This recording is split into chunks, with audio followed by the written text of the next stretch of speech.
Well, it's been a while, but don't worry. Jake is going to tell all of you exactly why that's been. Life. Life is busy. School is hard.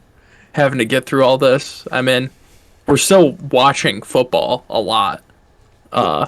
Listen, I'll never stop It watching consumes football. our lives. So, that hasn't changed. It's just finding time to do all this is the hard part. Yeah, that's fine. And well, listen, we don't want to keep the audience on the edge of their seat. Let's get right into it. Why don't you tell me about your top 15 offensive players in this 2023 NFL Draft? And of course, if you have any honorable mentions, I would love to hear about them as well. But keep that going quick. They're not even in the top 15. They're not that important. Yeah. 3 honorable mentions to really focus on. Darnell Washington from Georgia, just a massive tight end that I can't wait to see play in the league. Just the evaluation of him was so hard because he doesn't line up in line. So I never really got to see him as a blocker that much, which a guy like him I need to see as a blocker to get a good, proper evaluation out of him. And he's just way too big sometimes, and I don't know if that's going to affect him or not going in to the league. So he didn't make it on the list. I got Hendon Hooker. The injury and also him being 25 are the big things that kept him off this list. I think he is substantially better than Will Levis, and the only thing that I think gives Will Levis an edge over him is that Will Levis is not 25 and not coming off a serious injury, which is why he's going to get drafted ahead of Hendon Hooker. But if those two factors weren't a thing, I think Hendon Hooker would definitely be a without a doubt first-round quarterback. And then lastly, Israel Abanikanda, running back out of Pitt. If you like Jahmyr Gibbs, but you do not want to spend a first or second round pick on Jahmyr Gibbs, he's the running back for you. And some team is definitely going to take him because they really like what they see from Jahmyr Gibbs. They're like, man, that skill set would be amazing on our team, but I don't want to use that pick, that high of a pick on a running back. So you can wait until the 3rd or 4th round, take Israel Abanikanda, and you're getting a similar skill set, maybe with not enough juice to it. But I really liked what I saw from him. I feel like those are my 3 important honorable mentions there. I feel like the important thing for you with any running back that you're going to say is an amazing late round talent is that they just have some sort of ridiculous last name. I didn't even watch him, so I can't even say anything about him. Oh, and then, if you're talking about it, if you're just looking ahead at predicting out your list in front of you, if the 25-year-old thing was holding you back, but it wouldn't have been holding you back without the injury. I'm guessing we're about to hear Stetson Bennett's name within your top 15. Oh yeah, 100%. A healthy 25-year-old's way better than an unhealthy 25-year-old. Okay. Yeah, just wanted to make sure. All right, I'm ready. I'm ready for it, and I'm not too upset yet. All right, number 15 on my list, running back out of Texas, not the one you're thinking. It's his backup, Roshan Johnson. Bijan Robinson's backup running back, and he intrigued me so much watching him. Just because he's a backup running back, and he brought something to the table that every other running back that I watched didn't have, and he is not phenomenal. I can't even talk right now. I'm so excited. Phenomenal at one particular thing, and it feels like most of the running backs that I watched, really good pass catcher, really good downhill runner, great vision. He is kind of a jack of all trades, master of none kind of guy. Not really excelling at much, but he is super versatile. They lined him up out wide. They were giving him goal line looks that would probably go to Bijan, but they're giving it to him. And just watching his tape too, the thing that was so much fun watching it, there was not a lot of big plays. All of his highlights were him getting just down and dirty and getting the nasty first downs that you need to keep a drive alive. And there's always going to be a spot for a guy like that in the NFL. And I think he's way better than where he was, at least the list that I was looking at of prospects, where he's projected in all the running backs. He's so much better than where I saw him. And him being Bijan's backup saves him on tread, wasn't getting that many carries, and also underrates him so much. So he's going to be a steal for some team. And if they can use him and develop him right, he has a chance to be one of the best running backs to come out of this class. That's really interesting. I think it's really funny thinking about how we operate. Like we've already made the jokes, and just in case the jokes weren't clear, we've gotten busy with a few things. Mostly this dumb schoolwork that keeps coming up for us. But the fun thing is then we get to talk to each other about football still a lot, even if we don't do it on camera. But the funny thing is when it comes to draft time, it's like we definitely, even as individuals, don't have time to be able to watch 300 guys to know every single person that's going to be drafted in the top 250 guys. So you've already put me onto 2 running backs that I didn't even get a chance to watch yet. So I honestly knew that the Texas backup running back was actually fairly highly rated, but I didn't even get to him. I stopped before I got to him within the rankings that I was using to look at guys. So nothing else on him as well. Oh, all right then. So all I'm hearing is I'm right so far. But that's probably going to change with this next one. At 14, wide receiver out of Tennessee, Jalen Hyatt. Absolute burner. Just the compliment of him and what's the other receiver's name? I know me saying that just shows Tennessee? That he's not going to be. Cedric Tillman. Yeah, Cedric Tillman. Him and Cedric Tillman were just such a great combo of receivers to watch, and it sucks so much that those guys didn't even get a full season to play next to each other because of Cedric Tillman's injury. But his injury allowed Jalen Hyatt to just go off and show the insane speed that he has to just blow past guys, be a real number 1 receiver in that offense. And I can't figure out if it's intelligence that he has or just such confidence in his speed to blow past guys when he sees that he's double covered or even just tightly contested single coverage, and he's still throwing his hand up to get Hendon Hooker to launch that ball downfield. That was something great to watch. And I mean, these guys are all in my top 15. I don't really have much negative to say about them. I don't really have anything negative to say about Jalen Hyatt either. I just like the receivers that were in the class ahead of him, and I like all the other guys that are ahead of him more. But seeing him come onto the scene, be 5th in the nation in receiving yards while being 41st in catches is crazy. But also that Tennessee offense definitely did work to his strength to create opportunities for him downfield by just launching the ball.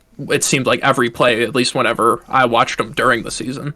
Well, I do think it would be a poor decision to knock a guy for playing to his strengths. I think that's generally speaking what we want to do. So don't worry, I'm not worried about that. And the other thing I would say, based off looking at these guys in the past for the receiver positions, where it was like, oh my God, they're just catching deep ball after deep ball after deep ball. Sometimes there's specific guys that still are able to stand out, just having that be such a huge part of their game. And just because, and I think specifically with him, one of the important things to realize is, okay, it's not always bad to have 3 routes in your route tree. If you run all 3 of those routes at a great level, then that's enough to even mess with a solid DB in the NFL. To beat the best in the NFL, it may not work, but I don't think anybody's going to draft him. I don't know. He's higher for you than he is for me. But I don't think anybody's going to draft him to be a number 1 from my perspective. If they do that, then maybe it could become a concern. But if he's playing 2 or anything else, I like his skill set and where he could develop to. Yeah, that was something. And also it leads us in great to my number 13 here too. Looking at the receivers, I went back and looked at the guys that we ranked 2 years ago going into the draft and was trying to see like where my views have changed in evaluation and everything. And I think this next guy shows a little bit of how that's changed, and that's Jordan Addison, wide receiver out of USC. Very, very similar to Amon-Ra St. Brown when I watched him 2 years ago. Very similar route trees, very similar strengths in that USC offense, but obviously that USC offense is better now that Lincoln Riley's there and Caleb Williams and everything. But he has a more diverse route tree than Amon-Ra. Or no, what did I say? I want to say he has a diverse route tree, but instead of diverse, it is more interesting because he doesn't have like a lot of intermediate routes to work with. He's either going deep or he's running like a 5-yard out. And those are the only two routes that you see him getting a lot of production on, or a bubble screen. It's such a weird like trio of routes that he has in his wheelhouse to get touchdowns and make big plays. He's either making big catches down the field or catching these little bubble screens, these little out routes for touchdowns inside the 10, which it was really fun to watch that because I didn't get to watch a lot of USC this past season just because we live on the East Coast, and when those West Coast games get played, it's time for bed. See, you sleep better than I do. So when you want to go to sleep, you get into bed. No, I did watch a fairly decent amount of USC. I'll just say with how this is trending, I'm going to guess that he's not the last receiver inside of your top 15. And the only thing I'll hint towards past this is that I'm guessing our receiver rankings are trending in very different directions. Okay. And what else do I have here on Addison? I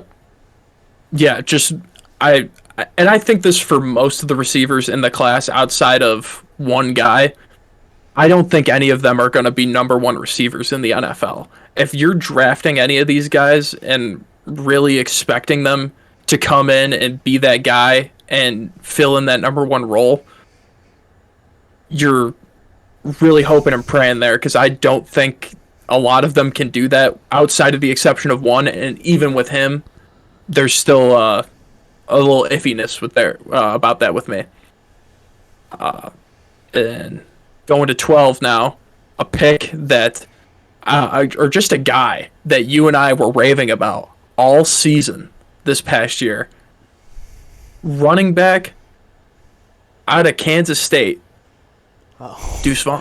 Oh, I was like, whoa, wait. I was like, who are we talking about? But okay. Deuce Vaughn. Okay. I hate making comparisons to other players, but come on. This guy's Darren Sproles. He's so entertaining to watch. He is a big play just waiting to happen. If you think size is a real concern with him, I mean, you're kidding yourself out. You're cheating yourself out of like the talent that is right there in front of you and what he can do. He can play special teams. He could be a third down back. He's definitely not an every down back. You're not getting that with him. But bring him out on third down. Use him on special teams. Good value in there. What did I say? Please get this man a team that will actually use him because he has stud potential.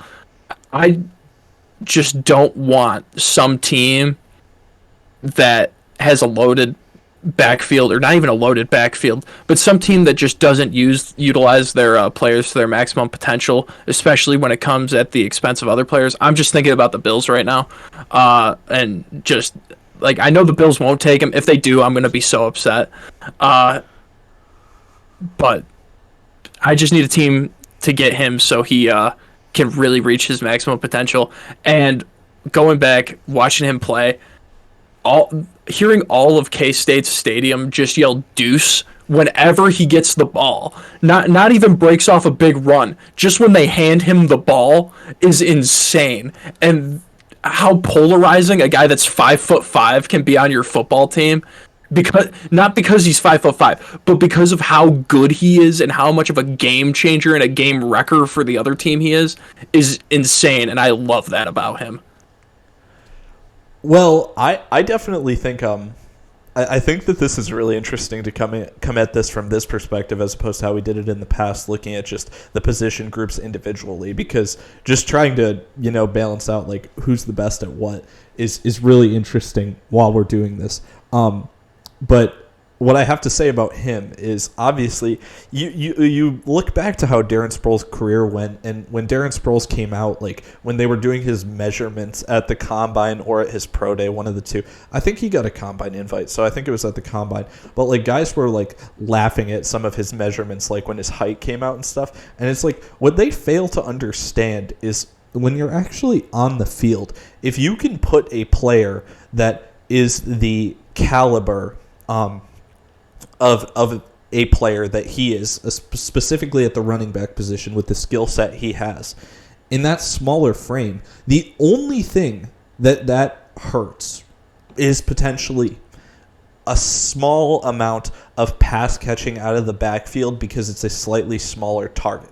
But he's still going to be the guy that's closer more often than not. He's not the guy you're trying to throw the ball 60 yards down the field to. That actually is much more helpful to be 6'4" and have 40-foot arms to reach out and catch the ball if you overthrow it a little bit. If you miss that dump down throw, you shouldn't be an NFL quarterback. The actual important part is that having a smaller guy with the football, but he has the same ability, he's more difficult to tackle. And the last thing with that, well, not only because of the lower center of gravity, but just because you have less of a human being to actually reach out and make a play on to tackle him. The last thing is just, if there's a place I want to see him go, it's Denver, because I have no doubt that Sean Payton is going to be the guy that would actually take advantage of him, and I don't know if any other coach would be willing to actually not just get held up on his size, which is a stupid thing to consider with his weight not really being an issue and his size actually being to his advantage at the position, in my opinion. Yeah, completely agree. Sean Payton's perfect fit. That's so good. Moving on here, though, on my list, I think I'm going to talk about 11 and 10 in the same conversation here because they were so close for me and they played the same position. 10 edges out 11 just a little bit, but that would be number 11, Michael Mayer, tight end, Notre Dame, and Dalton Kincaid, tight end, Utah. Both of these guys, I mean, they look identical on tape. Dalton Kincaid is a little bit better of a blocker from what I saw than Michael Mayer is, or Michael Mayer. Wow. But both of them, I wrote the same thing down because I forgot what I wrote for. I think I watched Mayer first. And then I took a break, came back, watched Kincaid, and I forgot what I wrote about Mayer. But for both of them, I said, he is everything I thought, he is everything I was told Pat Freiermuth was going to be before I watched him 2 years ago. Because hearing Pat Freiermuth be called Baby Gronk, and all the talk about the big plays that he was making at Penn State, and then seeing his film, I'm like, yeah, this guy isn't that, like, I don't see any of that potential in him to become that, and I'd say it's fair that it hasn't shaken out that way with him. With these guys, though, there's serious potential for that. I'd say even more potential in Dalton Kincaid, just because he's been playing the position for such a shorter amount of time than Michael Mayer has. He only played 1 year of high school football, and then walked on at I think it was San Diego State, and then transferred to Utah. But seeing what he's doing with like 6 years of football, because he was a fifth-year senior, 6 years of football under his belt, and him being considered one of the top tight ends in the class is insane, and I can't imagine the kind of potential that can be unlocked in him. And the same thing with Michael Mayer. He makes insanely athletic circus catches and has really soft hands, but I just didn't see him block that much. And when you're evaluating tight ends, one thing, I mean, you could look at my tight end rankings from 2 years ago. I highly valued blocking to the point where, what's his face? He's on the Yeah, Tommy Tremble was one of my top tight ends because he's such a smooth blocker. I mean, he's been great on the Panthers, but didn't really see that much out of these guys. Saw a little bit more out of it from Dalton Kincaid than I did Michael Mayer. But just both of these guys have a lot of potential that can be untapped. I'm so excited to see where these guys go, because I know tight end's a weird position for the first round, and especially when I don't know how NFL teams are evaluating these guys. I just view them so closely together because of the skill sets that both of them bring, and it's so similar. Both make ridiculous catches. Both are super athletic, and I didn't see much of blocking out of either of them. I really like both of them, but if I could have just gotten like a minute and a half or 2 minutes of blocking, I think I'd probably have them higher on this list. I agree with you. I'm excited just this year. I'm excited for this year just because of basically what you said with all the tight ends that you've talked about thus far.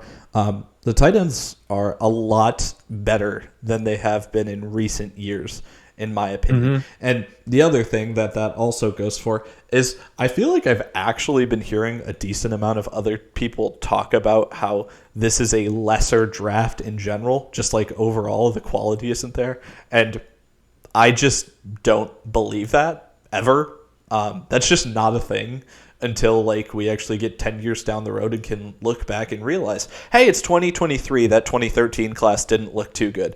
But guess what? At that point in time, Tavon Austin was the most exciting player, potentially, you could even argue, in college football history. So if with that in mind, just realize we don't actually know anything, and I definitely am not going to be the one that is pushing the sentiment of this draft being bad. And once again, I'm just also at the same time trying to congratulate these tight ends for being so good. Mm-hmm. Mm-hmm. At 9, first quarterback in the top 15 at 9, quarterback out of Ohio State, the Ohio State, CJ Stroud. Really accurate. That was the first thing that popped out to me. I was not thinking that he'd be as accurate as he was. And I even watched a lot of Ohio State this past year. Still was just shocking, because I think that's one thing that a lot of people just rip on him for, is that he's like not the most accurate quarterback in this class, which, I mean, yeah, he's competing against Bryce Young, and that's what Bryce Young does, is he's super accurate. But I'm very impressed with how accurate he was. He could drop it in a bucket from 50 yards out and also throw like tight ropes over the back shoulder for guys to make plays. And I wrote here, and it's Ohio State, so those guys are making plays whenever given the opportunity. So I'm not going to have and this is such a silly thing that a bunch of people say concerning Ohio State quarterbacks too, is that they just have this plethora of weapons that, oh, you can't even evaluate them. Yeah, you can. You can evaluate ball placement and everything going on. Are you really going to knock Marvin Harrison Jr. because he made the super insane catch? Or knock CJ Stroud because Marvin Harrison Jr. made an insane catch? No. You're going to say, oh, he put it in a spot for him to make a catch. I mean, if it's a well-placed ball. If it's a terrible placed one, then obviously you're not going to be saying that. He gets his feet planted at a moment's notice and it just zips the ball in. There was a play that he had against Wisconsin this past year where he went in a bootleg out and then bootleg to his left, flipped his hips, planted his feet, and threw it to the opposite side of the field, which just beautiful QB footwork that you don't even see in the NFL that much, of a guy being able to flip his hips that quick and get the ball out. So that really nice to see that from him. And he uses his legs well, not just running, but in maneuvering the pocket to open up windows for himself. He also seems hesitant to take off at times too, which I know that he's gotten hurt, so I don't know if it has something to do with that. But just him maneuvering the pocket and moving around his linemen and the defense, shaking off tackles to still fire it in there. I love that quality about quarterbacks. I mean, I know that you love Tony Romo just because he was so slippery when he was in there in the pocket too. So I mean, I really liked what I saw from CJ Stroud. It was breath of fresh air from just all the negativity that at least I've been seeing concerning him. Yeah, if I had to root for one team in NFL history, just like in a season that was not a Buffalo Bills roster, I think I may select the 2014 Dallas Cowboys. Yeah, so yes. But with that being said, I would just say to the scrambling thing, like I can't even really remember now, but somebody else was talking about this earlier with the scrambling thing that I was listening to, and he was just talking about how, yeah, that basically got thrown out the window against Georgia. So, listen, I feel like that's true because I remember watching that game live, but I didn't watch anything back from that game actually when I was watching CJ Stroud, ironically, because I just know that he played so well. In that game, when I watched it, I wasn't really too worried about looking back at what he did there. I was looking back at everything he did before that. And yeah, I don't know. I understand that point of view, but I do think he's not. He's definitely not like. If you had like any list of the top 5 QBs in this draft, I don't think anybody would put him in the upper half of those top 5 QBs in terms of just running ability. Mm-hmm. So that's that makes sense to me. All right. At 8, running back out of UCLA, Zach Charbonnet. This is a guy that I know I made a joke to you earlier in the week about how I just want to see a running back that his go-to move is just silly. And Zach Charbonnet is that. His stutter step that he goes to whenever he is in the open field just makes guys crumble in front of him. It was the most amazing thing to watch, him just pull it out constantly. Every single time there was a defender near him, he'd stutter step and the guy would jump right by him. And then when he's not in the open field, his go-to move when he's still behind his offensive line is a nice little jump cut into the hole to just make all the edge rushers and those tackles and everything just fall over. It's so beautiful to see that move getting pulled out constantly from him.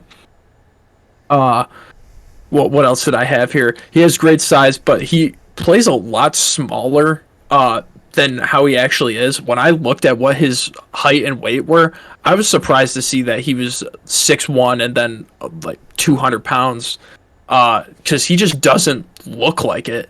He looks like he'd be a 5'10", 5'9" running back that's sitting at like 185, 190. But he's moving pretty well for a guy that size. Not that that's like a huge size for a running back, because it's not. But just for what he was doing, I was expecting him to be smaller, and he plays small too. Not that that's a bad thing either, because he finds a way to squeak into these holes. And he one of the best quality of his game though is his receiving ability. The plays that he's making in UCLA's offense as a receiver was insane. Because I mean, I watched DTR for quarterbacks. He didn't make it in my top 15, but yeah, I know. But I was watching DTR. I'm like, wow, they're just running the ball. And I love watching this. But then when I watch Charbonnet's film, I'm thinking the same thing. Oh, they're just running the ball. I love this. And then there's just like 10 plays in a row where he's catching wheel routes 15 yards down the field. And I'm thinking, oh, there's more to this guy than just his stutter step, which is beautiful. That receiving ability is going to make him, I think, a second-round pick. Because there's going to be one team that really wants the top 2 guys, and when they miss out on him, I think miss out on them, they're going to reach for Charbonnet, which, yeah, I don't say reach is a bad thing, because if you want your guy, go up and get him. But I think he is so good, and just the fact that I've heard so little about him too before doing this made me so upset, because I think he's legitimately the third best, like undisputed the third best one, and just no talk about him at all, which was wild to me. He's my third best guy too. The So I mean, we're on the same page there.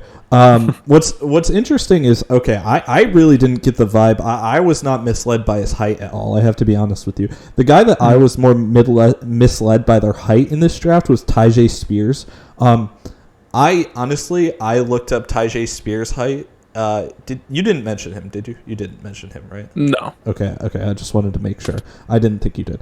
But one of the things with Tyjae Spears was that I looked at the first website I saw for his height, and I was like, that's not right. And then I looked at a second site for his height, and I was like, that's not right. And it got shorter the second time, and I was still like, that's not right.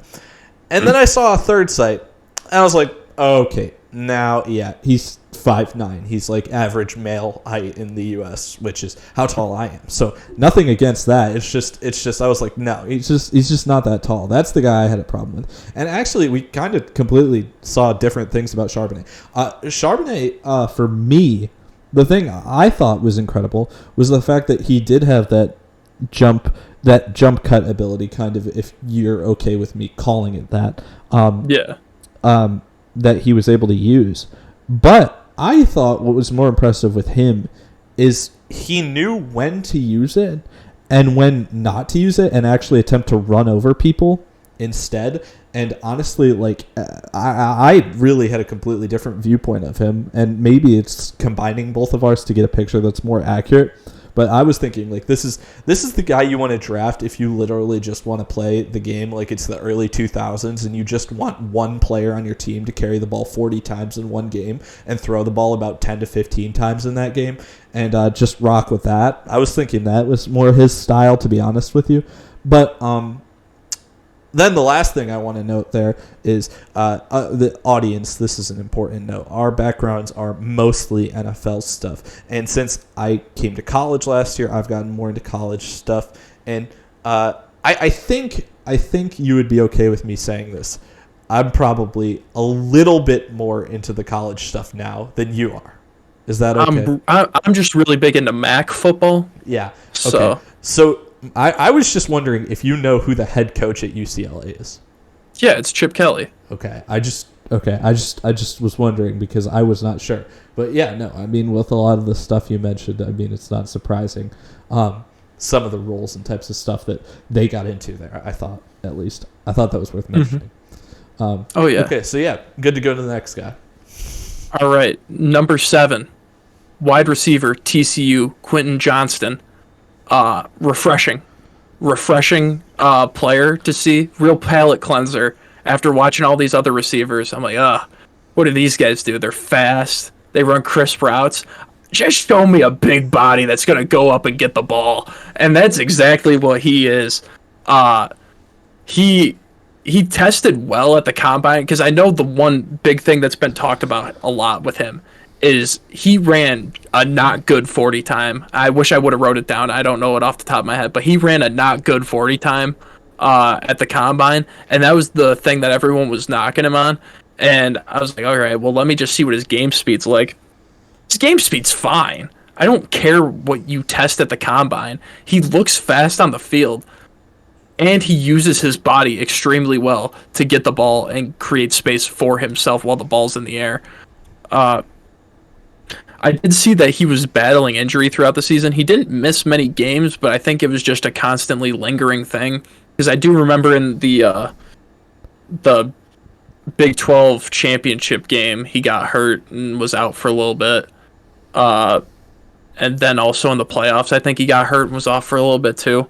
Or out for a little bit too. So injury bug is a concern for him. I'm not going to hold that against him now, especially if it's just a lingering thing that he was trying to battle through the season, especially with the season TCU was having. I'm not going to blame him at all for if he had a nagging ankle to say, yeah, no, I'm going to power through it and just go until I can't in the game and yank me out when I can't go anymore.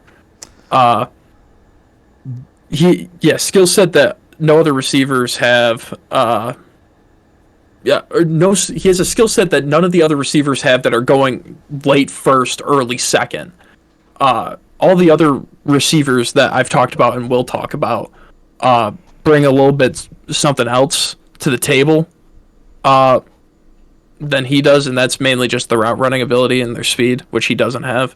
But I love him. He just TCU, alma mater of Pro Wells. So how could I not love just another big athletic body that goes up and makes plays?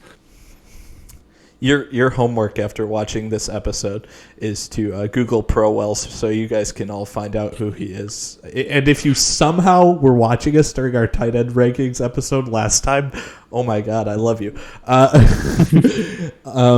But no, I understand where you're coming from with that. But honestly, the further up the list we get, I feel like the less I'm going to have to say because I don't want to reveal too much about what I'm going to say, so you can keep going.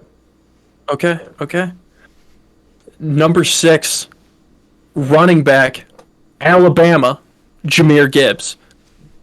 Electric athlete. More of a receiver than Bijan.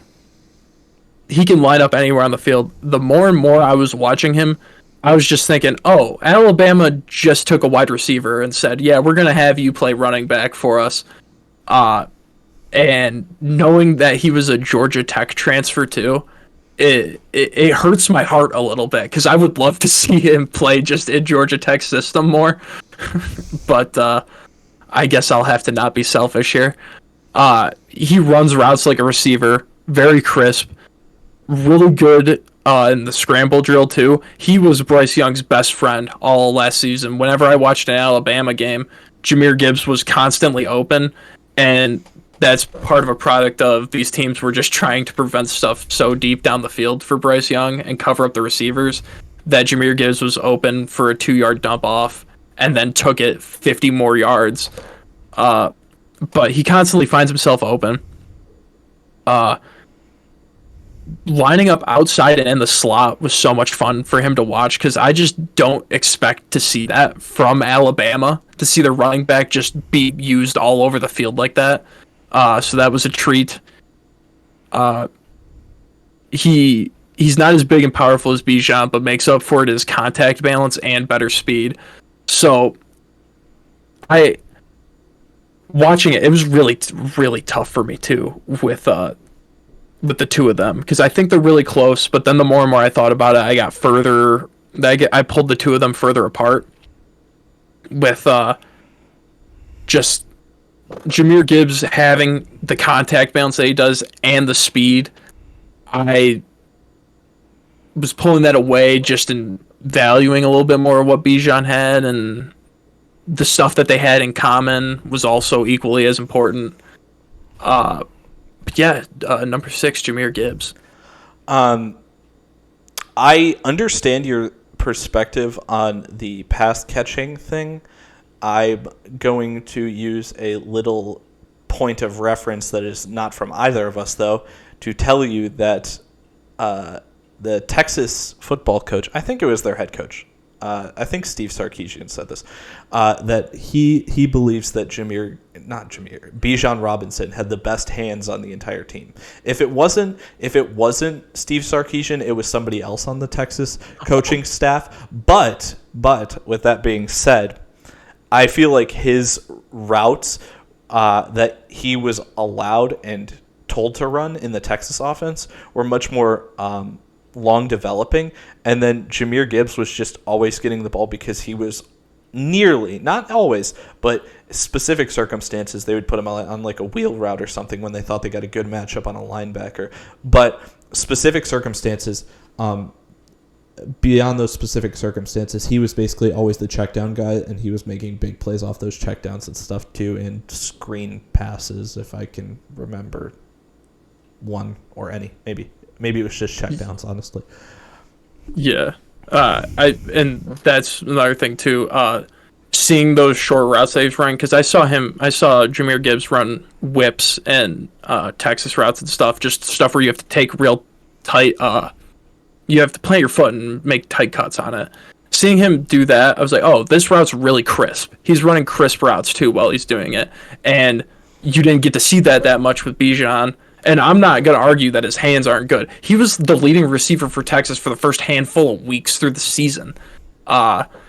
his hands are really good. It's just when you have him lined up out wide and you're telling him to just run a go, or you're having him run a wheel, and those were really the only two routes that I saw him run consistently. Maybe sometimes he got an angle route out of the backfield or something like that, but just long developing routes that you don't get to see him really flash athleticism on.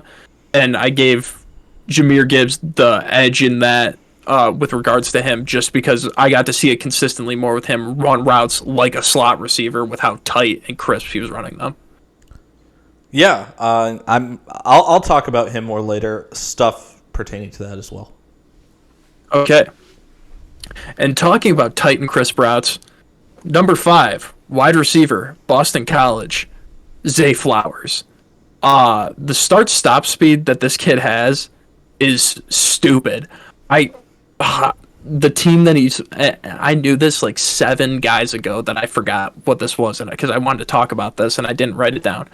There's one route that he runs where he's just running a go and then slows down so quickly and gets the safety and the corner to bite on it and run up and play him like he's running a curl, and then just blows past them.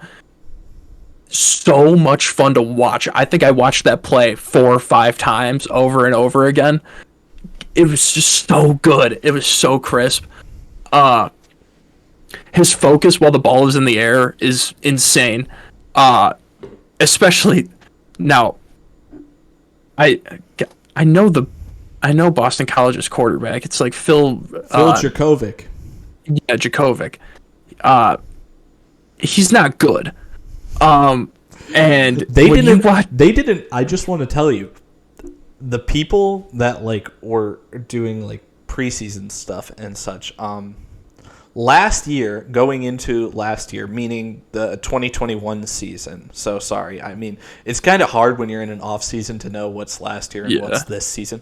But going into the 2021 season, they were like, he's going to be really good. He's a really good QB. And then they were like, he was injured for a little while there, and he was like, we still think he's good, but he was injured. And then this year, it was kind of like, I think he actually was injured a decent amount again, but I feel like just you get injured enough and you lose all the hype. And honestly, from what I saw, just because, I'm just guessing, I'm paying a little more attention to ACC football than you. Just guessing based off that.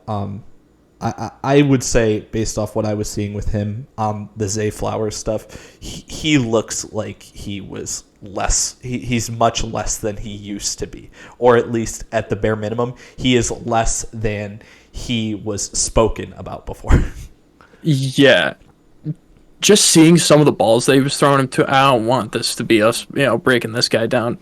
But I do think it's important to note that Zay Flowers was getting balls that were just floated up in the air that he probably could have just taken to the house if it was a better thrown ball, or he'd run fades in the red zone, and that ball is just hanging in the air forever, and he has to fight with the guy on the ground to get positioning and then make an insane one-handed catch or really haul in the ball while being double teamed or double contested. Just stupid stuff because his quarterback was really hanging him out to dry. But besides that, his rack ability and shiftiness in the open field, and when he has the ball in his hands, it has to be tied or close to tied with his focus while the ball is in the air for his best trait. Just great rack guy, great focus. And lastly, they utilized him in a lot of different ways in that offense. They were giving him jet sweeps, never mind. When I was watching defensive guys, they were blowing that up when they were playing BC. But they're giving him jet sweeps. I saw a couple plays where he was lined up in the backfield too. So I like the diversity that he's bringing to the table. He showed more than any other receiver just where he can be on the field and how he can be used, taking handoffs, taking jet sweeps, running short routes, he has a really great route tree. I really didn't have much complaints about him. It's just there could be so much more for him, and I think he would be such a higher rated prospect if his quarterback was just better. If his quarterback could just get the ball out to him a little bit smoother and cleaner, I think he'd be a little bit better. Yeah, and of a if prospect he just rated. didn't go play at Boston College in 2022. I mean, it's not the most optimal. It's not the most optimal place to be. I was really wondering with how you were trending. If I thought you were trending against him, honestly, with the other receivers you were talking about. So I was not sure how you were going to go there. I really didn't see that coming with how you were trending. So Ready for the next guy. Well, glad I could surprise you there with that. All right, number 4, and I still, in my mind, I still think this is too low for him, but I don't know where else to put him with the 3 guys that are above him. And that'd be running back, Texas, Bijan Robinson. He has everything that you want in a running back. The size, the speed, the power. He's an every down back. He has the ability to shake off tackles and instantly find his burst, which had like jaw-dropping stuff to see him shake off 2 guys and then immediately put it into third gear and go. You don't see that with a lot of guys, even receivers or any other position, where they can be engaged physically with a guy, tackle, whatever, truck, and then just burst right out of it. That was great. He has the best vision out of all the running backs in the class. He doesn't hesitate to hit the hole when he sees it. There was one back, but School? School? Do you know the school? I know you're looking for the name. Do you know the school? No, I don't know it off the top of my head. It's okay. Just talk About him. Just talk about him generally. There's one running back that when he'd see the hole, I watched him like 2 guys after Bijan. When he'd see the hole, he would have no burst at all, and it was so. Kendre Miller, the running back for TCU. He had like no burst at all for me. When I watched him, he was so slow. Like he'd see the hole, and then it's like he had to be a piece of like military artillery and just be readjusted and then have to go forward. So it really flashed to me that Bijan didn't have to do that and could just find the hole and run right through it. And then, as we talked about, real soft hands. Can catch out of the backfield with ease, can go deep, make a play. I mean, he has the size to go up and get it. He's not a Deuce Vaughn. You're not like you have the option to throw it up to him downfield, which great element to his game that I don't even think it's talked about enough with him, just because of how fast and big he is, that a lot of people overlook his route running ability and his catching ability.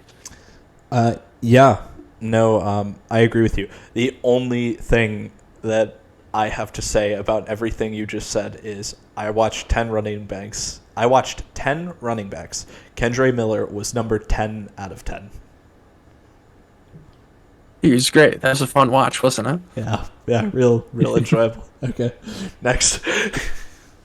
Next for me, number 3, quarterback, Alabama, Bryce Young.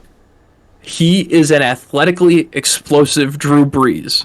And when I say athletically explosive, I do not mean that he is Justin Fields or Kyler Murray speed, because he absolutely does not.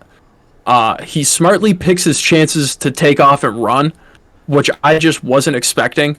I did not watch a lot of Bama outside of like the competitive games they played, because they're so boring to watch. I don't need to watch Alabama beat up on Austin Peay, all right? I just don't need to see that, especially like, week 10 of the season. I don't want to see that. That's disgusting. But he smartly picks his chances to take off, and when he does, he has more than enough speed to get down the field, get a first down, and then some. The plays where he gets and then some are really great too, because it just looks like a guy that is trying his hardest to not get touched by anyone. It looks like he's playing 2-hand touch football, and he's just trying to worm his way around guys instead of juke them out where he could get touched. So I mean, that was fun to watch. I didn't really know that he had that much in his game. Pocket presence and maneuverability in the pocket is off the charts. He can navigate a phone booth, makes guys miss. He was the most fun out of all the quarterbacks to watch just maneuver the pocket before he threw the ball, because he ducking down, pushing off his linemen, doing everything he could do to keep the play alive while still being in the pocket, which is refreshing. It's refreshing to not see a guy just run right out of the pocket when the going gets tough, and to still stay in there, take a hit, maneuver around, try to juke a guy out. What else do I have here?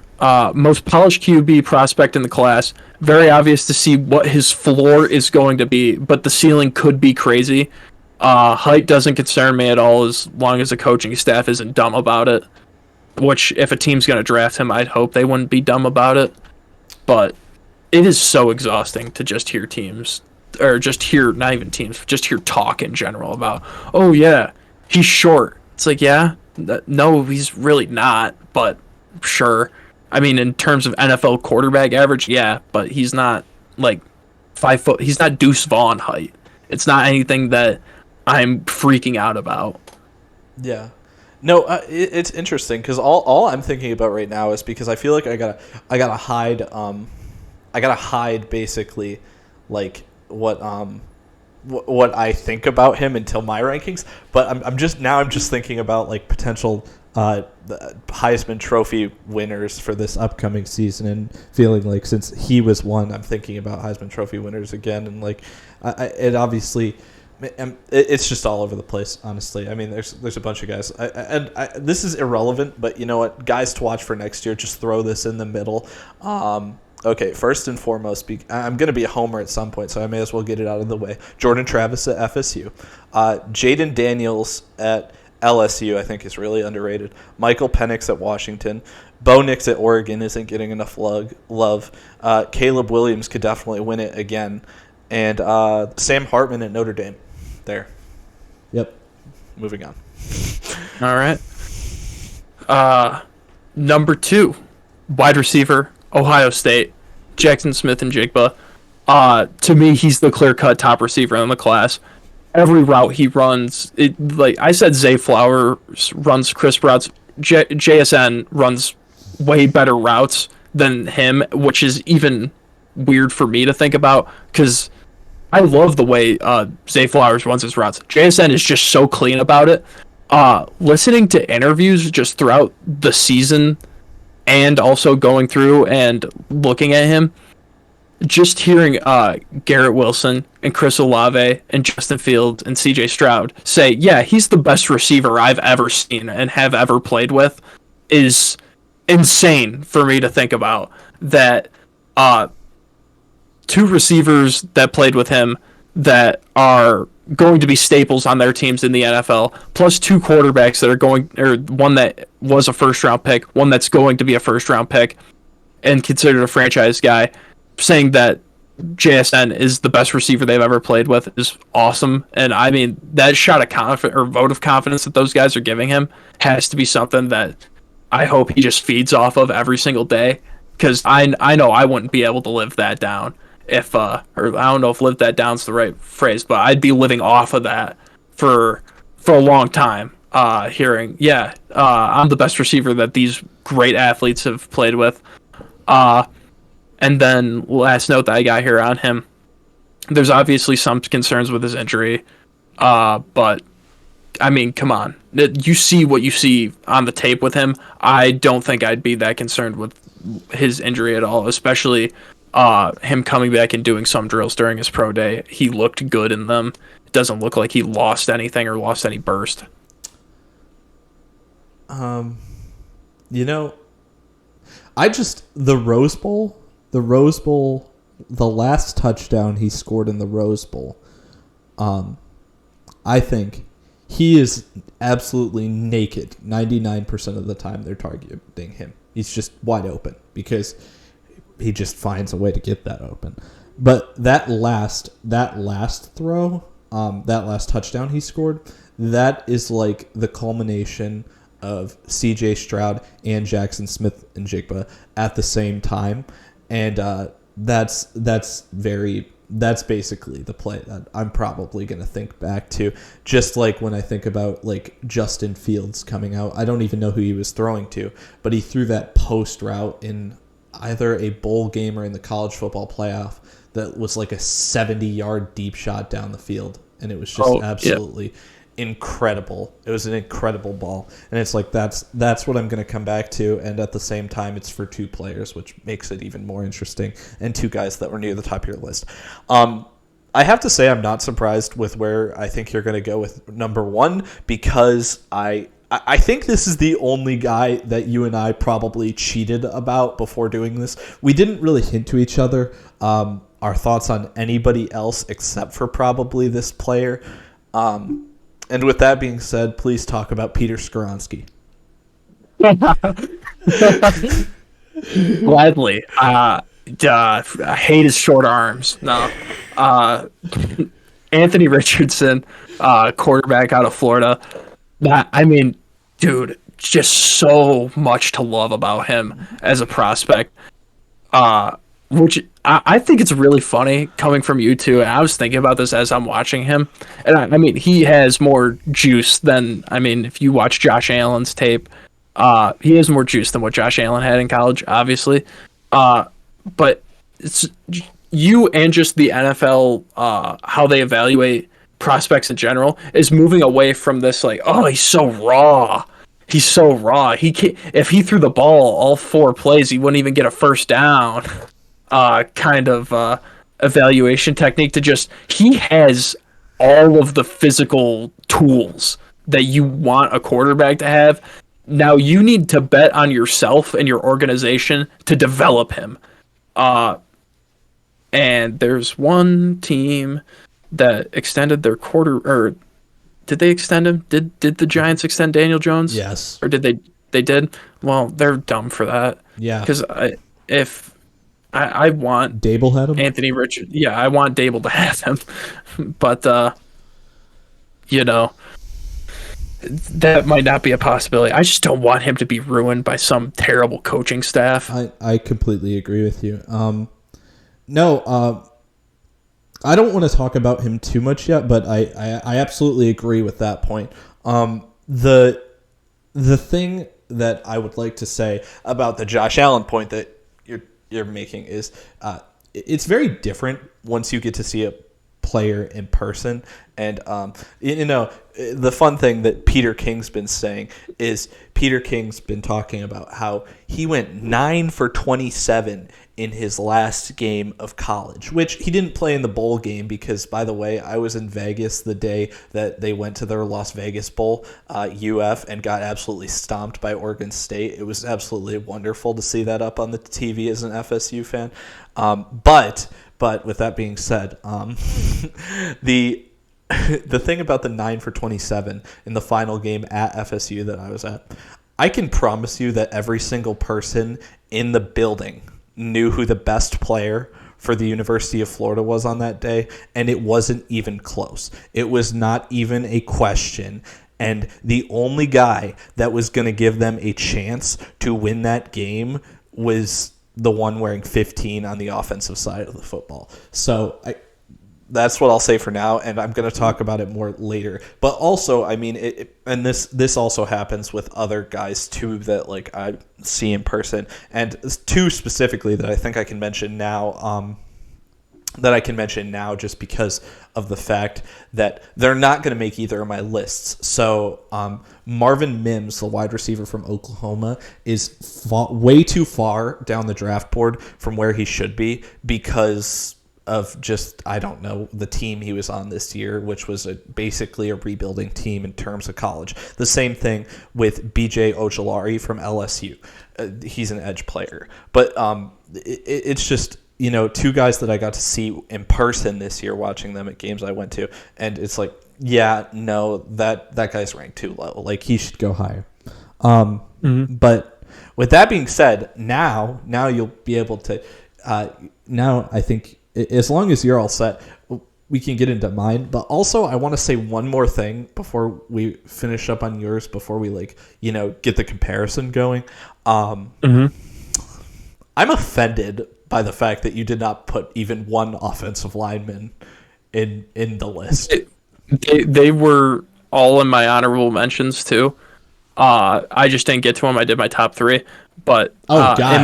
Wow. Okay, I was thinking. Jake's gonna be mad at me. I got my honorable mentions, and I'm gonna have like 2 or 3 guys as honorable mentions. I'm like, oh, he's gonna be mad at me. You got a list of like 30 guys in your honorable mentions. No, I had 5. I just didn't include Paris Johnson and Broderick Jones, who both just mean guys. Paris Johnson more so than Broderick Jones. Paris Johnson looks like he plays the position angry and just wants to kill someone every snap. I do love it. I had trouble situating one of them or either of them on the list just because I also didn't feel like I did a great job evaluating them either. So that's on me. Paris Johnson, mean streak, wants to kill someone. Broderick Jones, same thing. Way more chill about it, though. Way more technical in his blocking and the way he uses his hands and gets positioning. So I was a big fan of that, that he wasn't just trying to go out there and murder people, but at the same time, he was just crushing SEC competition, too. So he's good. Okay. Well, listen. I know I've told you many a times, if there is one thing I should not do, it's talk about offensive line play, because I know nothing about it. But you like talking about it sometimes, and you just completely disregarded all of it. So even though I already made this list before we even talked about our lists, I have to take advantage of that and start talking about a lot of offensive linemen here. I will say though, once I get to these offensive linemen, I will be relying a little bit more on my notes. I'm generally just a person that likes to speak without worrying about my notes too much, but with linemen it's a little bit harder for me, so I'm going to try to get it right with everything I say. So that's the thing with me too about this line class. I don't think it's that good compared to what we saw 2 years ago with Penei Sewell, Tevin Jenkins, the guy from Northwestern. The Chargers, Stan Ronnie? No, that's the Raven. Man, it's okay. No, we know who he is. I know what he looks like even. I don't know what every NFL player looks like, but I actually know what he looks like. I just can't remember his name. I can see him walking onto the stage for the draft right now in my head. I see him perfectly. I just don't know his name. Yeah, it's okay. He's a really good player. He got paid a lot. Yeah. Didn't he get paid a lot of money? Too. Yeah. No, he didn't. Yeah, because he's only 2 years. Not yet. He's going to get paid a lot of money. It doesn't matter. But that tackle class and also just the interior too, really good class. Watching these guys, I just wasn't blown away. And even then, I had to check to make sure I wasn't insane. And compared to my notes from 2 years ago, I was like, yeah, no, okay. I just don't think that these guys are as good as the class from 2 years ago. So okay, I mean, like I said, it's definitely difficult to do positional value. But frankly, when I was doing my list, I was just trying to go completely independent of positional value. I was trying to purely go based off of how good I thought guys were. So I'm going to get started. I'm going to try to go through at a pretty good clip. I may even do like a little bit of lumping together. Okay, so I've only got 2 honorable mentions. Steve Avila, the right guard from TCU. I thought he was pretty good. And then John Michael Schmitz, the center from Minnesota.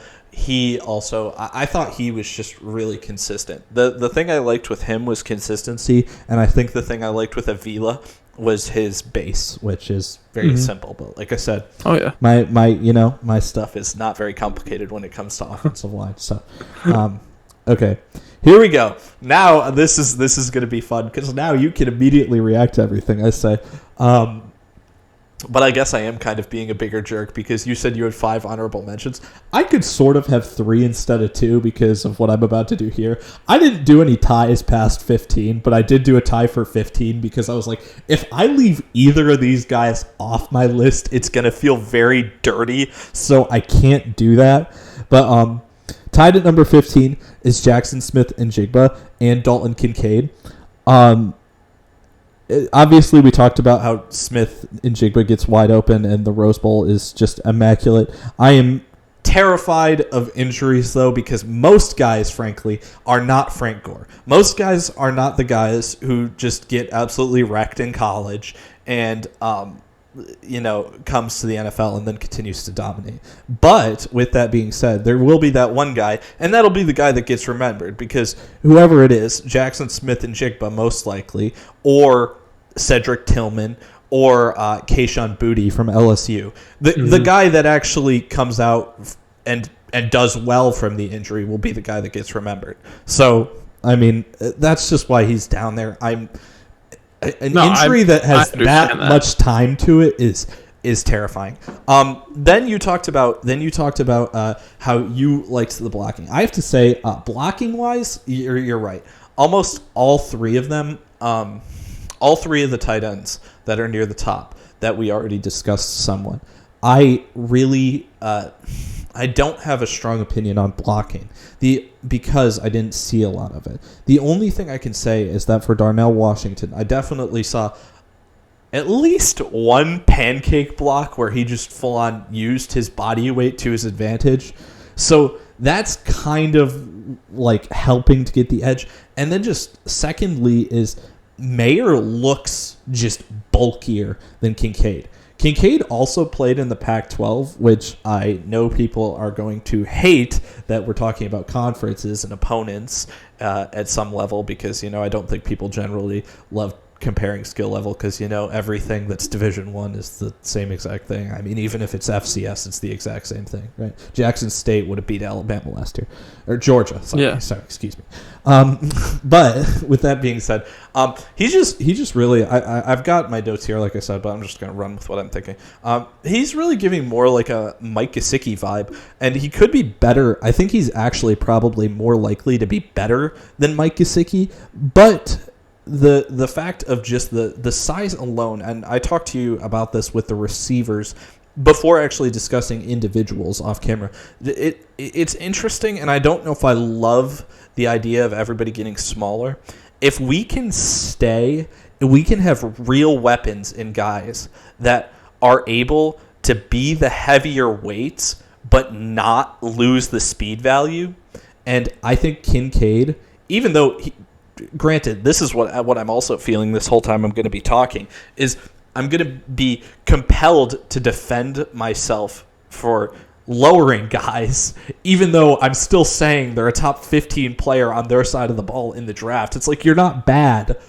It's just I like the other guys more because of that weight imbalance, and that's basically it. Is I feel like probably the blocking that they would have had to do at Notre Dame and at Georgia is superior to the blocking that he would have had to do at Utah. Granted, I also said this: if there's one Pac-12 team that I would want you to be on, for me to think that you're going to be decent at blocking, it's probably Utah. But yeah, it's still like just that weight difference is big enough to separate them, and it's really not by much. He's a very good player, and he's an athletic freak, and he goes up and catches the ball. But I mean, and then there's things that are also coming to my argument. I mean, there's literally plays where he's catching the ball on a rocket screen because he's literally basically more of a receiver than he is a tight end. So yeah, it's getting that balance. And just because I said so much just for those two players, I'll let you pick up on that. Yeah, no, I mean, I love what Dalton Kincaid brings. The Mike Gesicki comparison is really good too. Mike Gesicki is, I don't want to say his body type has the potential to create a new position of just a huge slot receiver. Like, he doesn't, yes. With Miami, he wasn't playing tight end. He was playing slot receiver, and that's a role that Dalton Kincaid could definitely fill for a team where it's, well, we already have a guy that's 5'9" and can run a really fast slant. How about we just get a big body in there to rotate in and out with him? That's what you get with Dalton Kincaid and Mike Gesicki. And like we've talked about, I would like to see the league get a little bit bigger because it is just shrinking. Yeah, no, It's something. The size thing is really perplexing to me because I frankly feel like the size made the most sense in like and there's one player, maybe two, that I'm going to talk about later that I can sort of get after that. But for most other guys, it's like, no, this isn't how it should be for most players.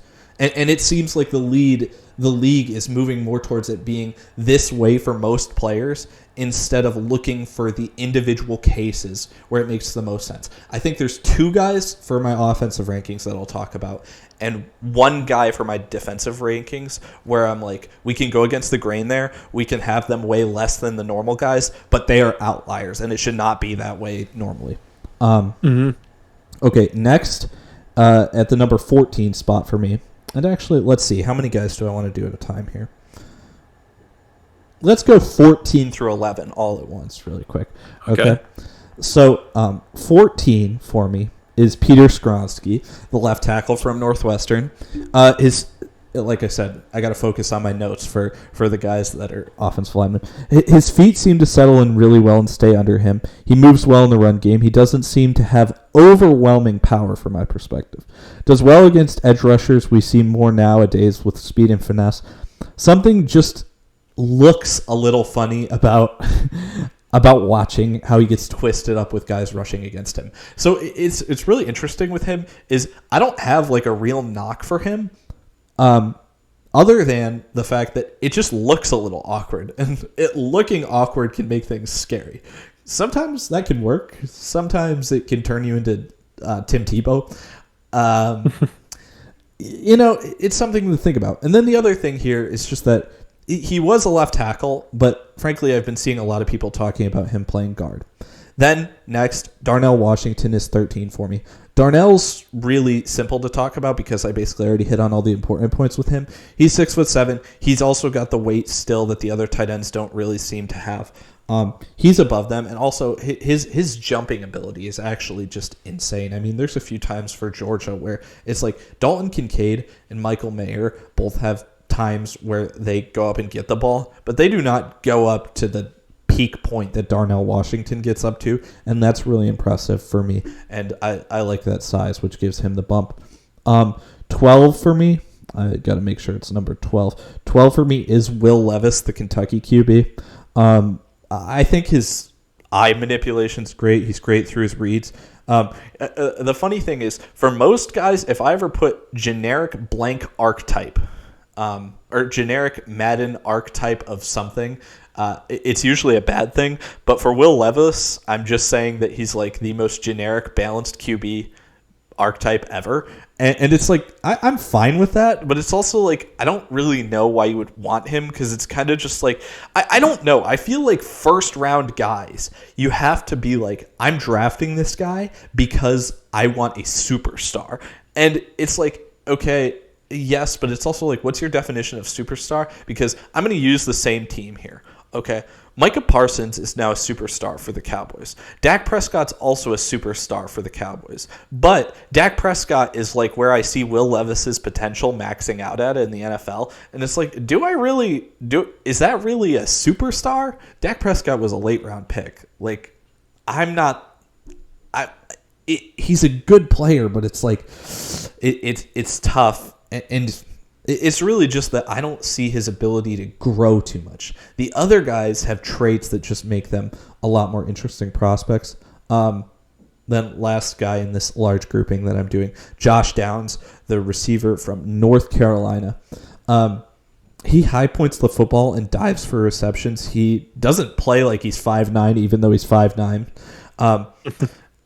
He seems fairly similar to Flowers, honestly, but he isn't as fast. Like, the speed is not equivalent, or really the stop-start ability. But boy, he must have played a ton of basketball when he was younger, and he must have played with kids that were like actual basketball players, because at 5'9", he's climbing the ladder on just a ridiculous amount of plays that he has to go up. And not only that, but not only does he jump to make a play on the ball with tremendous leaping ability, but he also acts like Randy Moss in how well he's able to shield off defenders. One of the things that was really confusing about Moss that I don't think ever really gets articulated well is just the idea that the thing that people talk about most of the time with him is that he would jump up over people and make catches. The thing that was really made him crazy is it was like, we'll both run 60 yards down the field, and I'm just going to box you out so you don't even have a chance to make a play on the football, and then I'll adjust back to the football just in time so I can make a play on the ball and you can't. And that's an ability Josh Downs has that I didn't see any other receiver in the draft really making to the same level. So he's a little bit similar to Zay Flowers, but it's not. He has a little bit of a similar game, but I mean that's really a big difference. And then as well as that little bit of speed drop off too. So that's, yeah. All right. So Peter Skoronski was first there, right? Peter Skoronski. Then we got Darnell Washington, Will Levis, and Josh Downs. Okay, Peter Skoronski, I do agree with you. He looks awkward at times, and I think that's because of how short his arms are. I did a measurement. My arms are longer than his arms, which is just weird to think about, especially because he's playing left tackle in college. But I think it's because his arms are so short, and he's better suited at guard. Like I've also been saying that and watching his film and seeing him be so awkward.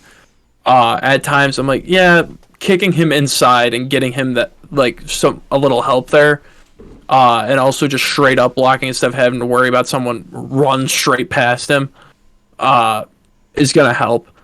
Darnell Washington, I've already talked about him. I really like what he brings. He does have that athleticism. Then Will Levis. Hold on, I want to read you what I wrote for Will Levis. Nothing really pops off the film for me. Has the worst fake handoffs and pump fakes out of anyone in the draft that I've watched so far. No one is going to bite on it in the NFL. He makes the routine plays look routine, which is something you can't say about every quarterback prospect, so that he's got that going for him. Watched personal life stuff from him, and he seems like a total weirdo, and not in the good way. He eats bananas with the peel on and puts mayonnaise in his coffee. So I don't want that as my franchise quarterback. You know, those things are weird. I don't think there are any reason to either draft a guy or not draft a guy. But I'm really glad I said what I said about him then with the eye manipulation thing, because of the fact that you said the pump fakes were so bad. The pump fakes may have been bad, but honestly, he was just, that was the one thing that I actually thought he excelled at. That was the only thing I really thought he excelled at, is being able to not only not stare down a receiver, but fully basically have his eyes always looking somewhere different than where he was eventually going to go with the football. Yeah, the pump fakes were one thing. The main thing that I was really hung up on were his play action handoffs. They're atrocious. No one is believing that he is handing the ball off on him. Cam Newton won an MVP in the NFL. Did you see how bad his play action was? Now, granted, I don't want to make this a conversation. This is going to be the next Cam Newton? Is that what you're saying right now? No, the other guy at the top of the board is going to be. But the thing there is just like, no, it's not all it's not that big of a deal that your play action is bad as a QB. But, like, yeah, you're right. You should get it down. I'm just saying that's really not going to be the thing that prevents you from getting to an elite level. I think it's other stuff. And, yeah, but I definitely think him, like, come on. Yeah, you're right. He should just get that down. It's just not anything that concerns me. Yeah. And Josh Downs was the last guy? Yes. Number 11. All right. What did I have down for him? Uses his explosiveness in a unique way. Sells his routes and makes his man get lost. Has great jumping ability. Makes Drake May look so much better than he really is with some of the catches he hauls in routinely.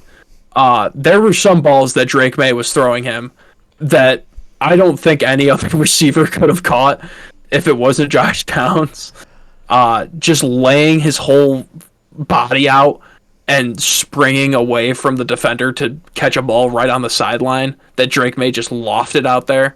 Yeah, definitely made Drake May look better than his numbers were. Because I know one clip that I saw was like, yeah, Drake May hasn't thrown an incompletion all game today. And then he just threw the worst pass I've ever seen at Josh Downs. And it's completed, and the announcers just, without any awe in their voice about what Josh Downs just did, and go, and he's still perfect. It's like, no, he's not. That was such a bad ball that he threw. No, that's funny. I mean, I'm just wondering how far out was he even close to coming inside your top 15? What like just generally thinking about it? Don't actually like look into it. Just what do you think? Right off the top of my head, I think he was the one receiver on the outside. Yeah, all right, I just looked at it. He was right behind Jalen Hyatt. He was the one receiver on the outside looking in. Okay. And I think another thing I'm going to say after this, for continuing down the board, is talking about guys, the positions I've covered, and whether or not they're the highest rated guy at their position. So okay. I haven't hit on for 15 through 11. I haven't hit on a guy that I actually would say is the highest rated at his position. But for my honorable mentions, the TCU right guard would be my highest rated right guard, and the Minnesota center would be my highest rated center. Okay. Now it's time to do 10 and 9 at the same time, because boy, oh boy, this is where I get to start having to explain myself. Okay, so at number 10, I have Bijan Robinson. At number 9, I have Jahmyr Gibbs. Jahmyr Gibbs is my highest rated running back. Okay. The thing that's hard to talk about with Bijan Robinson is the fact that he will be a very, very good NFL player. But people are talking about him like he is either Saquon coming out of the draft or he is Adrian Peterson coming out of the draft. He is neither. He is very good at every single thing he does. He's very good at every single thing he does. The problem is that I don't see him having nearly and he didn't really show it a ton at Texas, as much as I would think a guy that's being talked about to his level would. He's not nearly as explosive as like the hive mind would suggest he is. He does not just create endless amounts of huge play highlights. He has very consistent running ability. And honestly, I was talking to you earlier about what I was hearing about guys the Bills are interested in.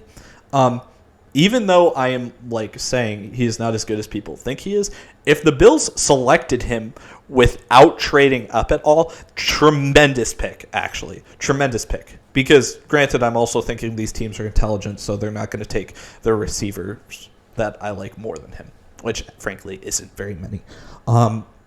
But, with that being said, I think Jahmyr Gibbs is a little bit better. And I think Jahmyr Gibbs is a little bit better just because of the fact that just the small element of he is equally able to break tackles, in my opinion, to Bijan Robinson. Bijan is more likely to be able to out-physical a guy, while Jahmyr is more likely to be able to make a guy miss with elusiveness. The thing is that's important is that I think the elusiveness factor for Jahmyr is going to mean that it has guys missing him completely and not slowing his forward momentum, while I think Bijan is going to have a lot more plays where his momentum is slowed, and that's enough to slow down the explosive plays. And if you've seen like the long carries for like Ezekiel Elliott over the years, the longs aren't necessarily that impressive. Like, I think last season his long was a little bit over 30 yards. And I think Bijan could be a very similar player to that style, especially early in his career. But I don't think the explosion's going to be there. And obviously, you said it actually right from the jump with Jahmyr. Jahmyr has a tremendous amount of speed, and I literally said that his speed is receiver speed. It's not tailback speed. Like, and it's just on another level. So that explosiveness is what's going to get Jameer ahead of Bijan for me. And I'm very sorry to everybody that is offended by me putting him as the 10th best offensive player in the draft, just because he's not even, I think that my favorite part of this is that he is not even just one spot behind his other running back in terms of rankings at running back. He is one spot behind him in terms of the entirety of all offensive players. It's just, he's one spot behind. So don't get too mad, but that's why I think for me, my team, I would prefer Jahmyr Gibbs at the running back position. Yeah, I can't hate on you for thinking that way. I mean, how did I have it separated on my list? Because it was Jahmyr and then Zay Flowers and then Bijan, and I think it's just because looking back, or not looking back on like what I thought was, and this is still I thought it was stupid when I thought it now. Coming out of my mouth, it's going to sound stupid too. I think there's a little bit more longevity in being physical than there is in speed, because speed is gone sooner than it is before you can just stop running physically. Though it depends on, how much of a toll that physical running takes on you. And that's why I think Bijan can be good for longer. And I think that's why I also gave him the edge there too. But I'm not going to hate on you for just marveling at the speed that Jahmyr Gibbs has and says, yeah, no, this slightly edges him ahead because he moves like a receiver. Well, I mean, it's really not just that. I think he's more elusive. I do think he's more elusive than him too. Oh, yeah. And like I said, for anybody that just wants to go crazy about Bijan in this draft, I would really like you to go watch Saquon's highlights in his final years of college and then compare them against Bijan, because that's how people are talking right now, and it's not even close. It is not even close. That's the other thing that I wanted to talk about, and I forgot. If Bijan's taken in the top 10, that's putting him in the category of running backs like Zeke, like Christian McCaffrey, like Saquon. I don't think he's if you watch what he has done in college and compare that to those three guys, it's not on the same level of this guy needs to be taken this high. I don't think he will in the end either way. I mean, unless Philly wants to pick him up right at 10. But he's a good running back. He's really good. It's just he is not Saquon, Adrian Peterson level of just pure dominance on the football field, and I agree with you in that. Yeah. Okay. So now, so Jahmyr Gibbs is my top-rated running back, like I said. Now I think I'll do a little group of 3 guys to get us to the top 5. Okay, so number 8, I think you're definitely going to like this one. Zay Flowers is my top-rated receiver. Oh, nice. In the draft. Before I watched him, I was just like, oh my god, this is a Boston College receiver that weighs absolutely nothing and is 5'10". I am fully prepared to produce my bias for this and just be like, this guy sucks. And then I watched him and I'm like, no, you can't. It's like the exact opposite, and it's actually really funny because it's like nothing like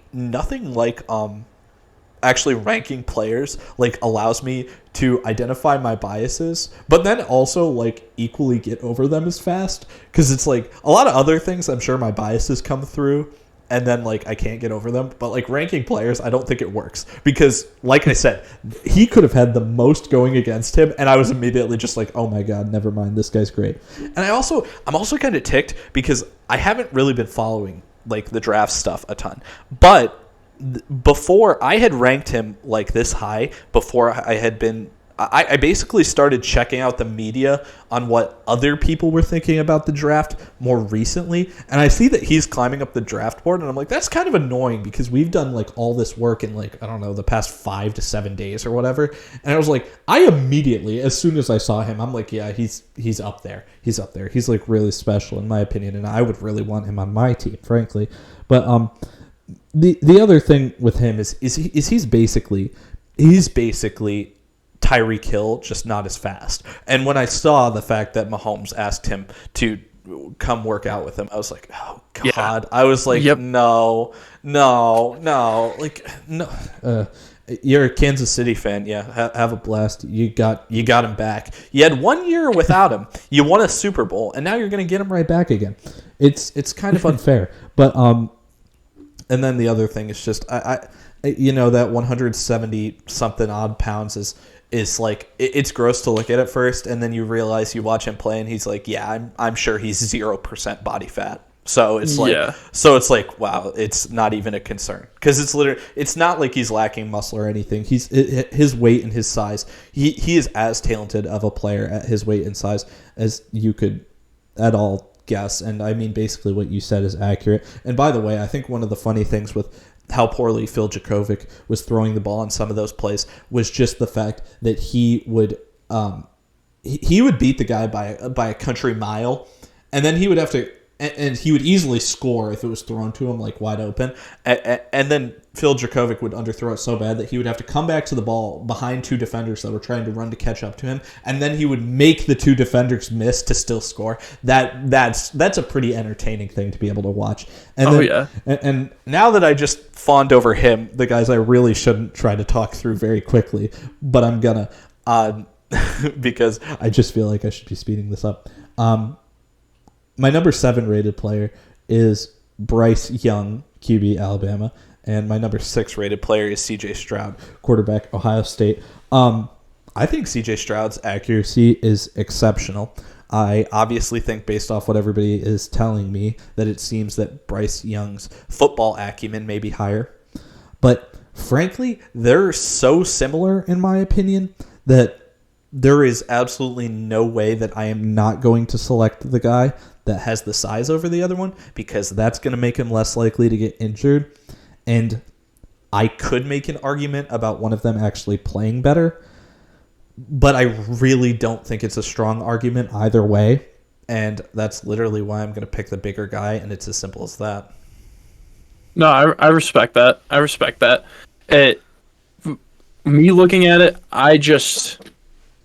Bryce Young was just doing different things that I think and this is going to sound so like wishy-washy too, but what I saw Bryce Young do, I just feel like I valued that a little bit more than what I saw CJ Stroud do. Not that what CJ Stroud was doing wasn't amazing. I mean, every time the dude was on the football field, it was amazing. He was making great plays.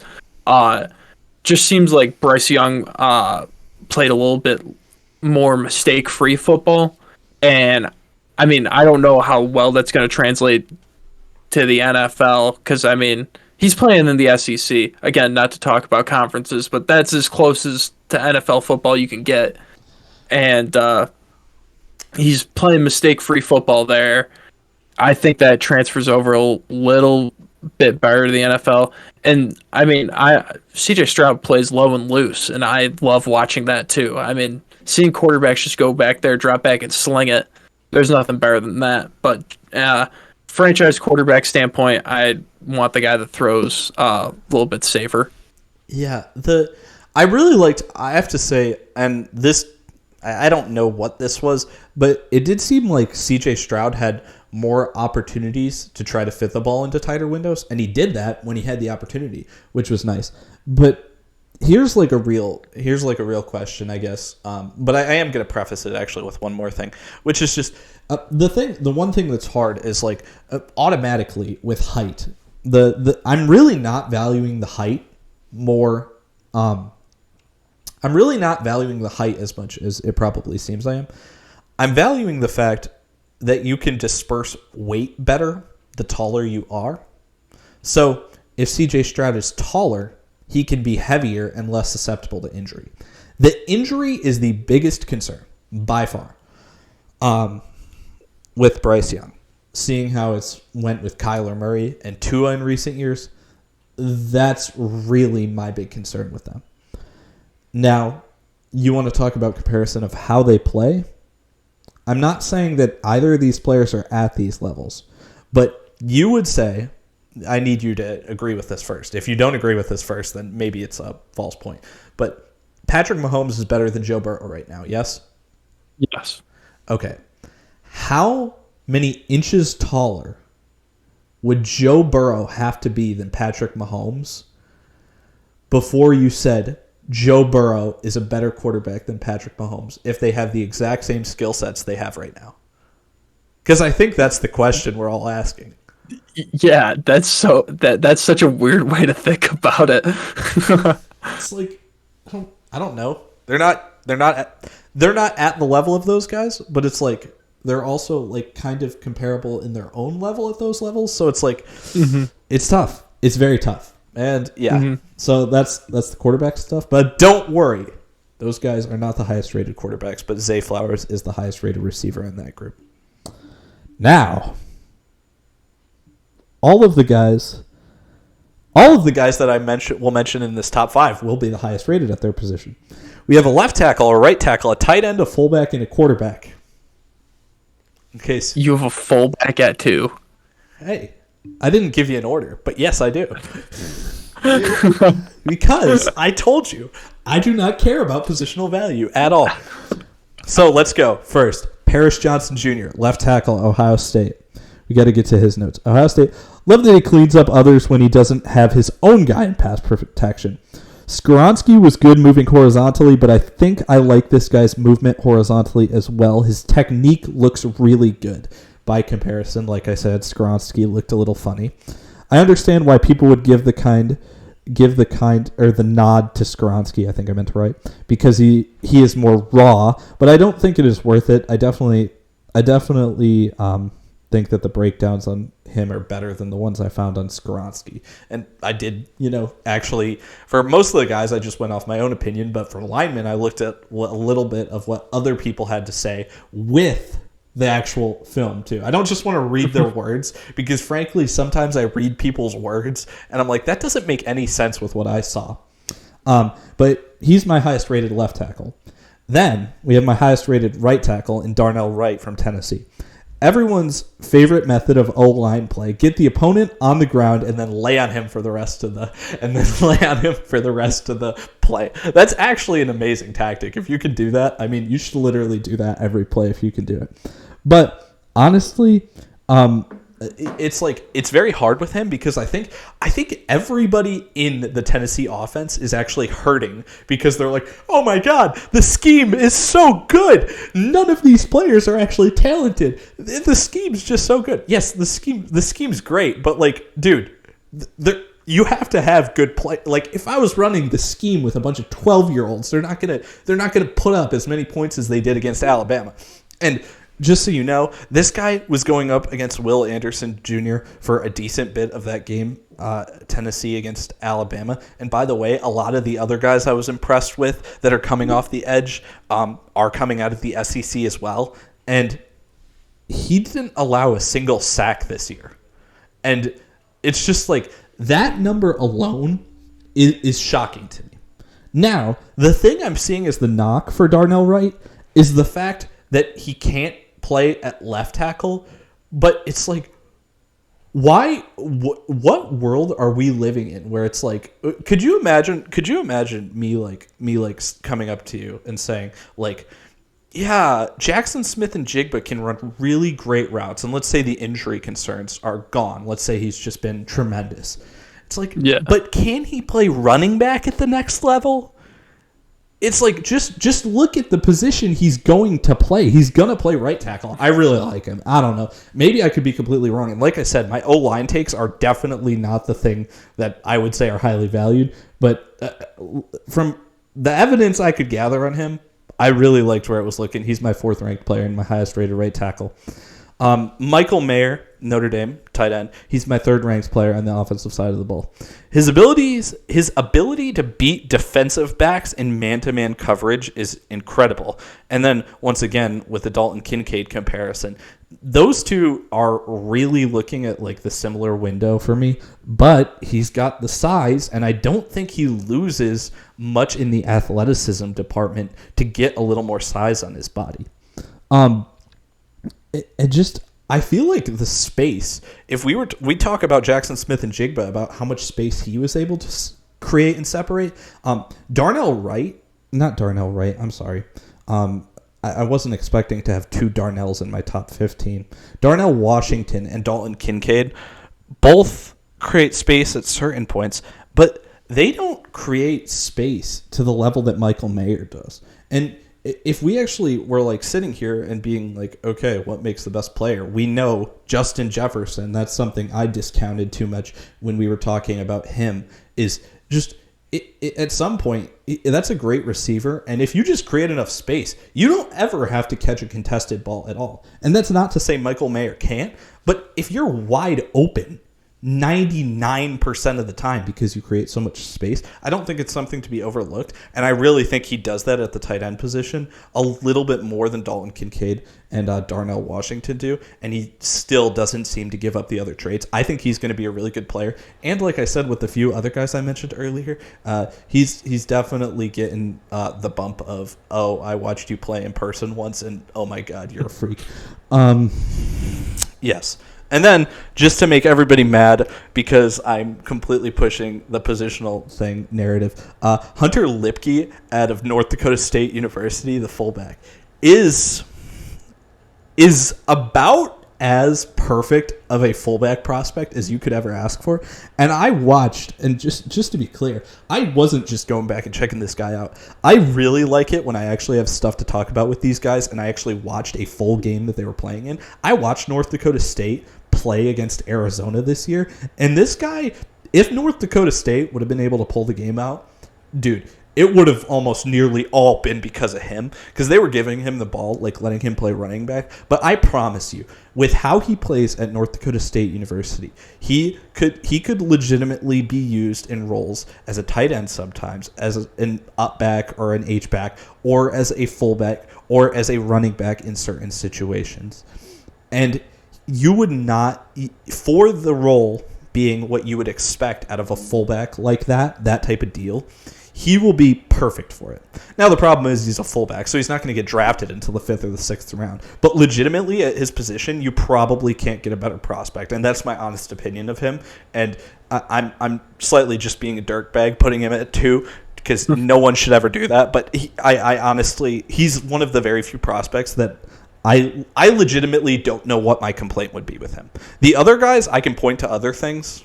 I don't know what I would say about him is a bad thing. And if like my like dream scenario, I really should stop talking about him because I'm taking up way too much time talking about him. But one last thing. My dream scenario is that we go 31 personnel when he gets drafted to the 49ers, and we have the full house backfield with Juszczyk and him each taking the up-back, fullback spots, and then McCaffrey's in the backfield, Kittle's at tight end, and Debo's the one receiver on the field. And that's the perfect formation. That's what the Niners run all season. And then finally, we have Anthony Richardson, who is only 20 years old, and that's a very important thing because you have to realize that means that once he has 5 years of NFL experience, he will be the same age as Stetson Bennett. And what's his face now? Oh my God! Now I'm talking. Hendon Hooker. And Hendon Hooker. Yes, thank you. I'm sorry, I'm talking way too much, so I got to get it all out. Scouts are morons for not taking this man first overall. He's literally like he could not have. He's literally like there is nothing physically that this guy. If you draft him, there is nothing that you would physically look at him and say, oh, he probably won't win that like competition. Like he doesn't have a chance in that competition. Like whether it would be weightlifting or like speed competitions or anything, there is nothing that you could count this guy out of winning. And I think that's a very important thing. This is also a really fun thing. Cam Newton won a Heisman Trophy, correct? Yes. Okay. Did you know that in his age 20 season, he was playing at junior college, and this guy is basically easiest Cam Newton comparison ever, and also, is coming out earlier than Cam. Like that was the other thing I was thinking about when I was talking about the Heisman hopefuls next season. Is there any chance this guy wouldn't be like either 1 or 1A for Heisman Trophy favorites next season if he stayed at Florida? Like it's not even close. You're getting a 20-year-old, and the only thing I could see as a reason. This is also fun. Sorry, I just looked at one more note I had because I checked this too, because of the Heisman thing. Caleb Williams is 7 months older than him. Just wanted you to realize that. Caleb Williams is 7 months older than him. And if you're any bit intelligent, basically the only thing that I would close out with here on Anthony Richardson being the best offensive prospect in this draft and the best prospect in this draft in general is if you are a general manager and you are located outside of the New York market, the LA market, and the Chicago market, you probably have enough control over your fan base to not have them go crazy and get someone like Zach Wilson, who we didn't even like. I'm just going to say this. Zach Wilson did not play enough games to say that he's an awful quarterback. Neither of us liked him. Neither of us would have picked him high. But he did not get a fair shot at it, is all I want to say. He should have played out his full rookie deal at the bare minimum through year 4.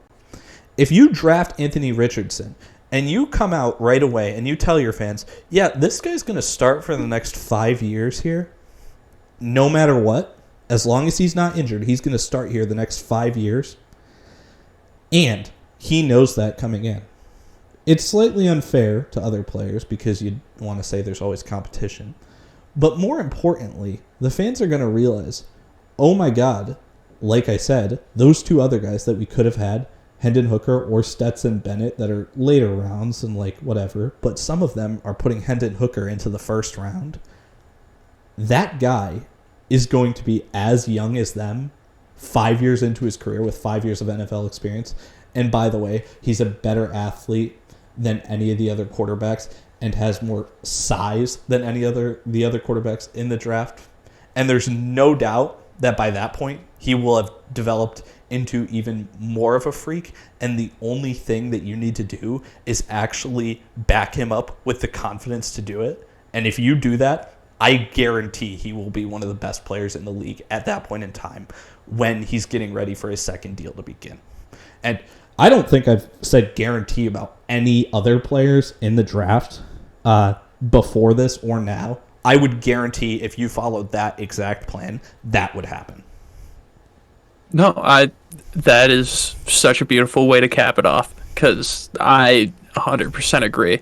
And that's why, to me, it sucks that the Giants probably aren't going to be the ones to get him. But, I mean, also the Giants are in the New York market, too. So there'd be immediate expectations on him, which I don't think is fair.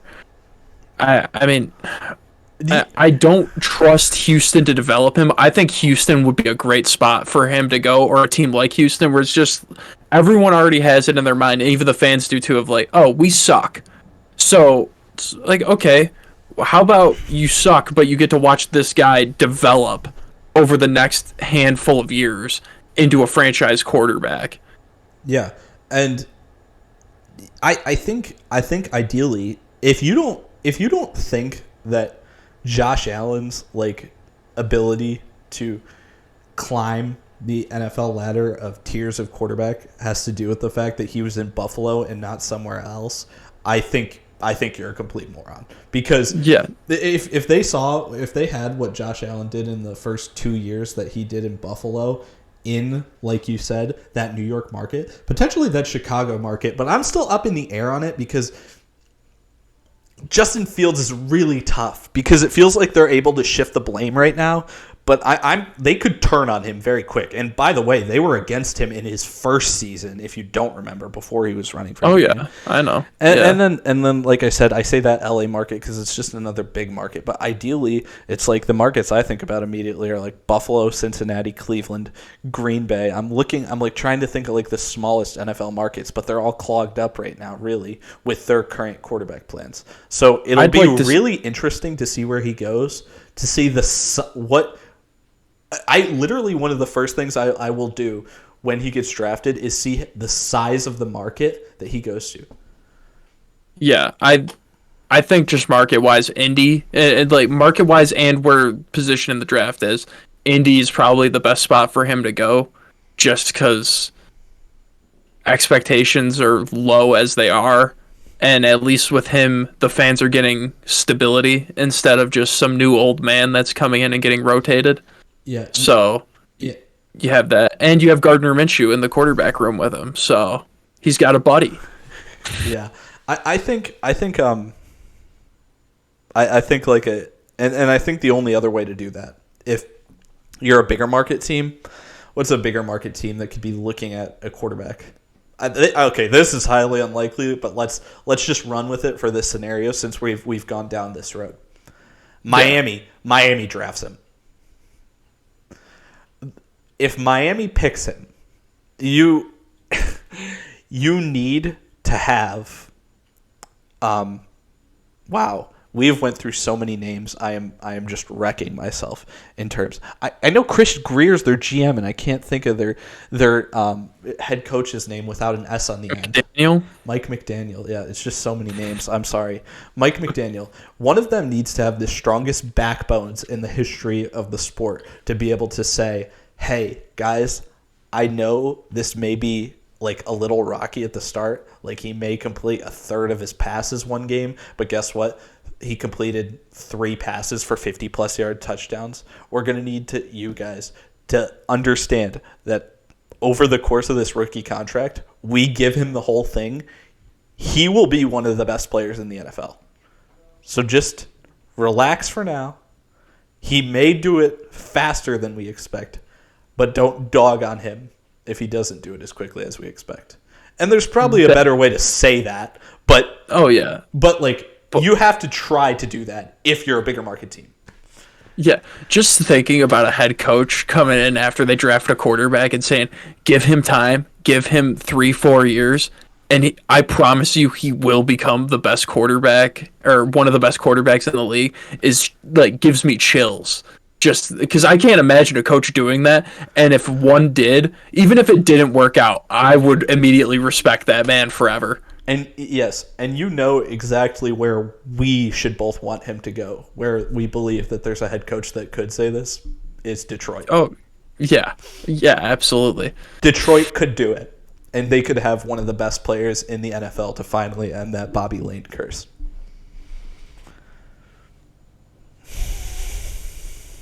It's too good, man. It's too good. Yeah. No. Well, I don't know if there was any bumps in the road with this for how it started, but hopefully it's progressed pretty well, and we've had some pretty strong takes that you can all disagree with in the comment section. If you watch this all the way through, I love you and can't believe that you exist as a human being. But with that being said, I think I'm all set for our offensive rankings. Are you? Yeah, I think we could cut this here.